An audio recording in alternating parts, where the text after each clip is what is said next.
Light ഹൗസിൻ്റെ ഈ പുതിയ എപ്പിസോഡിലേക്ക് ഏവർക്കും സ്വാഗതം. ഒരു രാജകുമാരിയെ വിവാഹം കഴിക്കാനായി 2 യുവയോദ്ധാക്കൾ മല്ലയുദ്ധത്തിനൊരുങ്ങി. അവർ ഒരേ ദൈവത്തിൻ്റെ അനുയായികളായിരുന്നു. പ്രാർത്ഥിച്ച് യുദ്ധത്തിനൊരുങ്ങി. യുദ്ധം തീർന്നു. ഒരാൾ ജയിച്ചു. എന്നാൽ വിജയം ആഘോഷിക്കുന്നതിനിടയിൽ ആനയിടഞ്ഞു.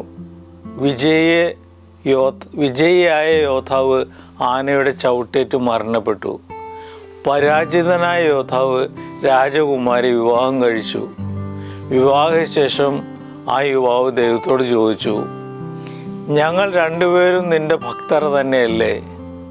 ഞങ്ങൾ പ്രാർത്ഥിച്ചതും ഒരേ കാര്യമായിരുന്നു. പിന്നെന്തുകൊണ്ടാണ് വിധി ഇങ്ങനെ മാറ്റം വന്നത്?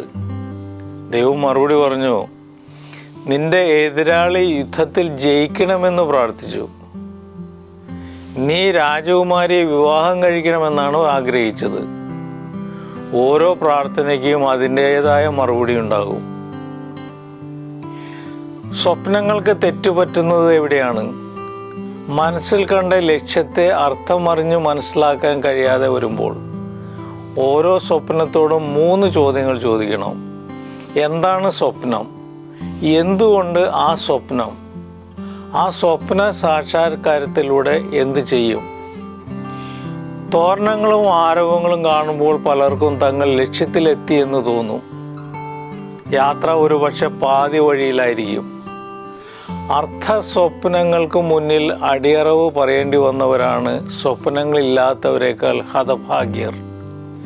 വിശക്കുന്നു എന്ന് പറയുന്നവന് വിശപ്പ് മാറ്റാൻ എന്തെങ്കിലും ലഭിക്കും. വിശപ്പ് മാറ്റാൻ അപ്പം ചോദിക്കുന്നവന് അത് തന്നെ ലഭിക്കും. വിജയത്തിൻ്റെ നിർവചനങ്ങളെല്ലാം ആപേക്ഷികമാണ്. ജയിച്ചു എന്ന് കരുതുന്നവരൊക്കെ യഥാർത്ഥത്തിൽ തോറ്റവരാകാം. തോറ്റു എന്ന് വിധിക്കപ്പെട്ടവരാകും വിജയശ്രീലാളിതർ. എവിടെയെങ്കിലും എത്തിച്ചേരുന്നതല്ല, എത്തിച്ചേർന്ന സ്ഥലത്ത് നിന്നുള്ള പ്രകടനമാണ് വിജയം. ആഗ്രഹിച്ച പദവിയോ ജോലിയോ സ്വന്തമാക്കുന്നതിലല്ല, സ്വന്തമാക്കിയ പദവിയിലെ കൃത്യനിർവഹണമാണ് യഥാർത്ഥ സ്വപ്നം.